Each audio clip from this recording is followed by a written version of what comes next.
On the other side, for the Panthers, I mean, yesterday we looked at his performance this season and how it compares to his 2015 MVP season. Then all of Twitter was doing it all day yesterday. Is this team, not even just Cam, is this team better than the one that went to Super Bowl 52?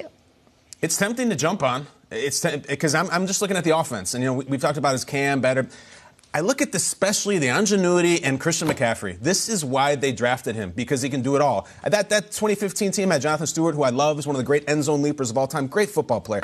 I don't know if he's doing the Christian McCaffrey stuff. This is the future. This is not 2018. This is like 2028. Yeah. And you have the old school with Norv and the new school with McCaffrey. I think he really makes the whole offense different, especially now that Samuel's getting involved too. Yeah, this is the future, and we're going to have to wait until the future to kind of say that this team was better than a Super Bowl one. Because when you look back at that season, 15-1 record, and they were so good and so explosive every single week. It was similar to watching the Golden State Warriors, where you're watching them and you automatically think in the beginning of the season, we'll see them in the finals. And that's what I was thinking. We're going to see the Carolina Panthers in their Super Bowl, and they're just explosive. And they were hitting shots from deep, just like Klay Thompson, Steph Curry. They were going inside with Draymond Green. They were doing the ugly with Jonathan Stewart. They were tight in the red zone with Greg Olsen. And they added pieces on top of pieces.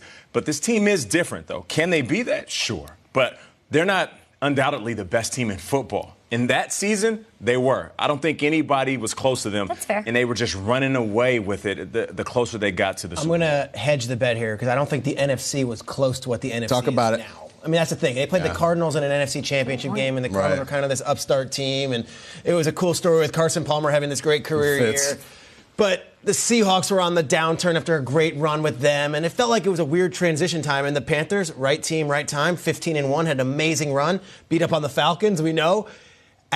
I think right now the NFC is so loaded that I can't say that this team is going to have the same success or is as good. And that's not fair, but in two separate silos, I remember that Panthers team, to your point, like the Warriors, running away with the league. And I remember them playing the Giants on a Sunday, and the Giants and Odell and Norman, and it was like, the Panthers are here to stay. This year, the Rams are really good. The Saints are really good. The Eagles are coming, and the Falcons are coming. And I just can't say that this team is going to have the same type of impact as that one did, which was a clearly dog in the conference. I said this yesterday sort of flippantly, but then I dug into it today with his accuracy and his passing. I think that's what's improved with Cam and with his entire team. This is a guy who only once in his career has completed more than 60% of his passes in a single season. He's at over 67% right now. He's thrown multiple touchdowns for 7 straight games. And it's because of guys like Curtis Samuel, other guys turning it up. He has 15 touchdowns, just 4 interception guys. He's never had this many touchdowns, a better completion percentage, a better touchdown-interception ratio, or better passer rating through the halfway point of any season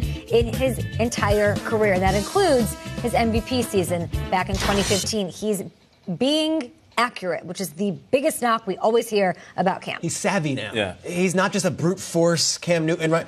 It feels like he's got some of those Brady intangibles now, which I don't think he had that season. Yeah. That's it. It's similar to young players in the NBA used to dunk all the time early in their career, and then they settle for the jumper later to save their body. In that season, you guys got to remember, he had around 9 or 10 touchdowns on the ground. Yeah. So Cam was dropping back saying, I'm the biggest guy. I'm LeBron James on the fast break. He's LeBron with a baby hook or a turnaround. Yeah, and that exactly. Yeah, right. Now he's working on that low post, and he's sticking in the pocket a little more often. So times when he's deciding, I could either take off and run, or I could take a step back, evaluate the defense, and then deliver the ball beautifully. I think I just kicked it there. That's all right. Got excited. Got excited.